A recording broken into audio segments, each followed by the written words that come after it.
There we go. Hello, everyone, and welcome to a very special episode of Story Time. Now, last time, we finished up The Phantom Tollbooth by Norton Juster. But, I figured, hey, the fun's not quite over yet. So, today, you're getting a very special postscript video, where in which I'm going to cover some interesting fun facts about the book, and plus my final thoughts.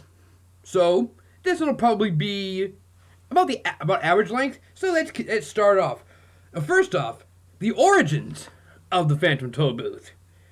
Originally, Norton Juster was hired to do work on a children's picture book on the importance of cities. As the time he was writing it, the baby boomer generation was growing up, and they would need to be, learn just how important cities are.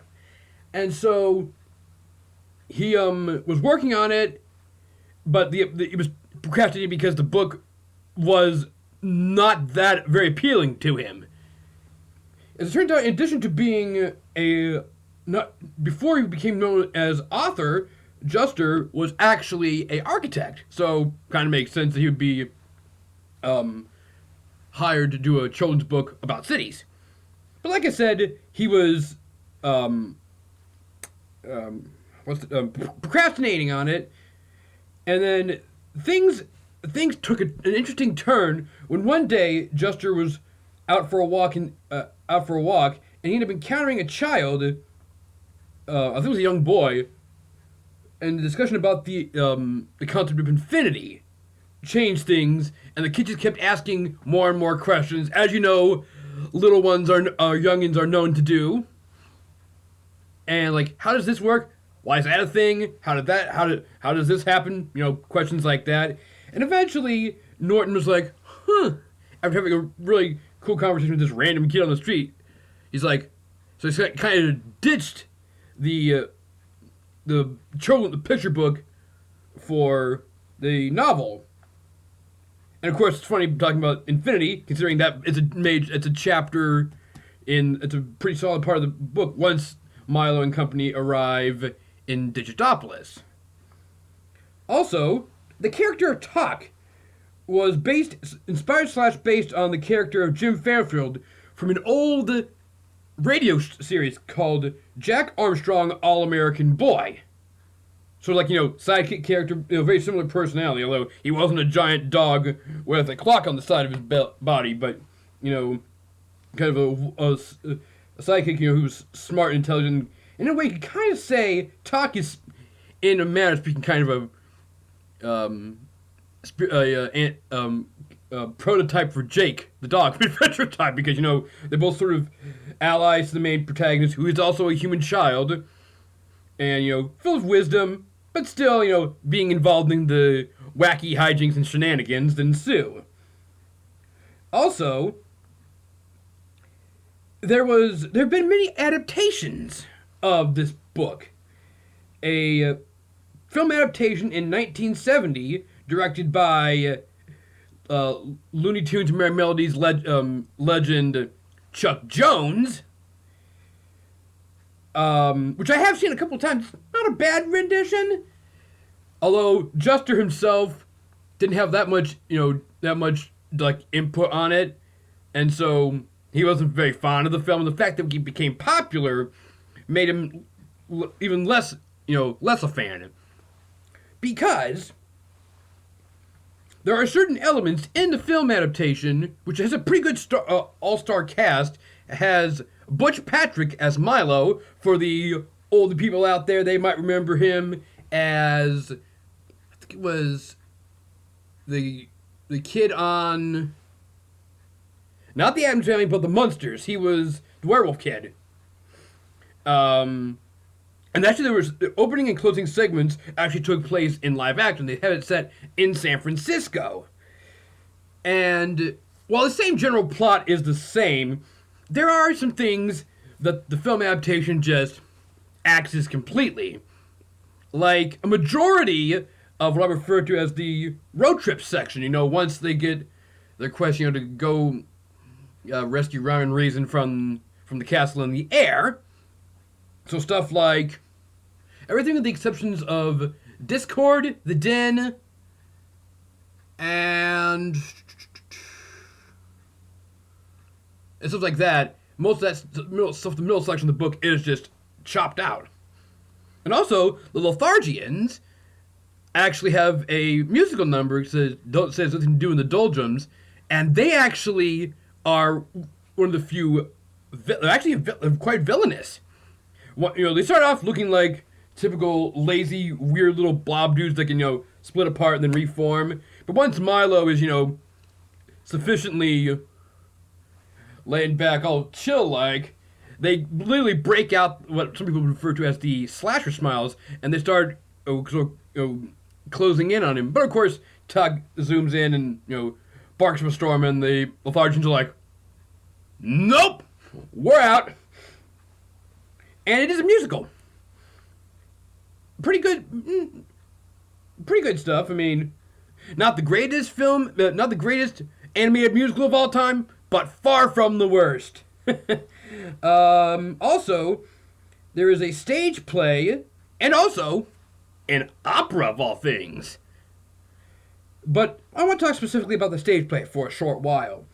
Much like the film adaptation, they cut out the soundkeeper, the island jumping to conclusions, and most of the middle road trip segment.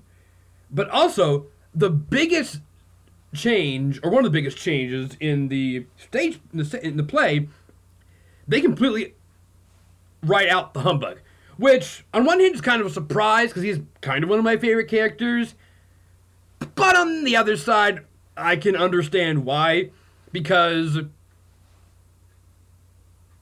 he really doesn't do all that much for the plot aside from causing a ruckus in the Dictionopolis marketplace, thus getting Milo and Tock thrown in prison for a short while.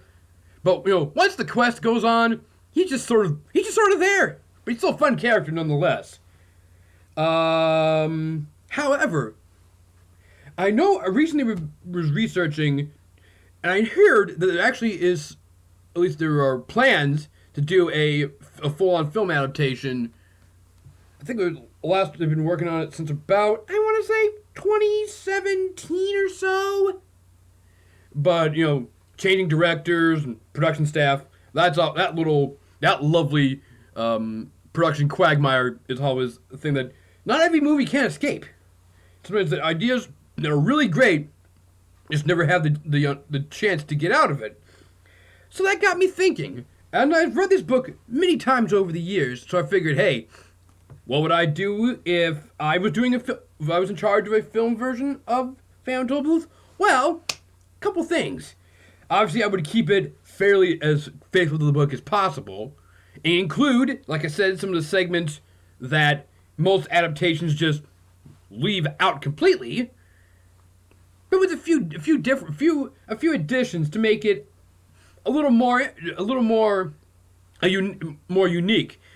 For instance, I would actually give the humbug a character arc instead of just being this sort of tag along sidekick. I know he's a sort of allegorical character and whatnot, but I just have him have a character arc where he starts off kind of lazy and kind of cowardly, but you're still an endearing character. And at one point, maybe it looks like he's abandoned Milo and Tock to the demons once they make it to the Mountains of Ignorance, but he ends up coming back to their aid, and actually grows as a character and is not just the same kind of self-absorbed comic relief character, because even comic relief characters can have their moments where they drop their lol, we're random funnies, and actually do something important to the plot. And also, another thing about the book that I somewhat understand is how Milo, Tock, and the Humbug, once they've rescued Rhyme and Reason, they're cornered by the demons, and a literal armies of wisdom, they show up out of nowhere, like the freaking Winged Hussars at Vienna, or the Rohirrim at both Helm's Deep, or at Pelennor Fields, or the Knights of the Vale from Game of Thrones. And and it's basically everyone that Milo had met on the journey, they've come to aid him, and the demons take one look at the army and they're like, nope, nope, nope, nope, nope, nope, nope, nope, nope, don't want to deal with wisdom, we're going back to the mountains. Bye. I would actually have Milo and the demons, Milo and company actually somewhat be able to at least hold off a little while against them, which they actually do in the film adaptation. Milo actually he combines the magic staff, aka the pencil, the math magician gives him the book, and it creates the Spear of Truth. Because at one point, the few remaining demons there actually all fuse, not quite the Steven Universe or Dragon Ball Z way, but they form into this one huge demon, and apparently the weakness of ignorance, knowledge. So he creates a spear and just chucks it. That breaks the demon's fusion, and the demon's like, and they just flee. Actually, I would kind of want to have a more conventional, climatic action scene, where they're fighting them off, but they're about to be overwhelmed, and then we hear the horns. Here's both an epic, a bit of an, not make it too intense, because this is still a novel for kids, but something everyone can enjoy. That would be the main crux of what I would do if I was in charge of a film version of Phantom Tollbooth. Probably be live action, maybe with a little bit of CG here and there, plus some practical effects, because practical effects are awesome. And so, final thoughts on Phantom Tollbooth. Love this story.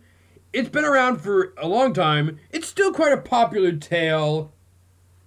And even though Juster was not intentionally doing a Alice in Wonderland-esque allegory for the pursuit of learn the importance of knowledge against ignorance, and it also has a bit of an Wizard of Oz type vibe, visiting a magical land and stuff like that and exploring it.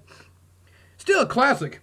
I love it, and I hope you've enjoyed me reading you and performing this story for you. Well, that's all I've got for you today on the postscript on the Phantom Tollbooth. And so I can honestly say, I hope you've enjoyed this, and this is not the end of story time, my friends. There will be more in the near future. I promise you that. Until then, hope you all enjoyed this, and I will see you once more soon on another installment of Story Time. Bye, everyone.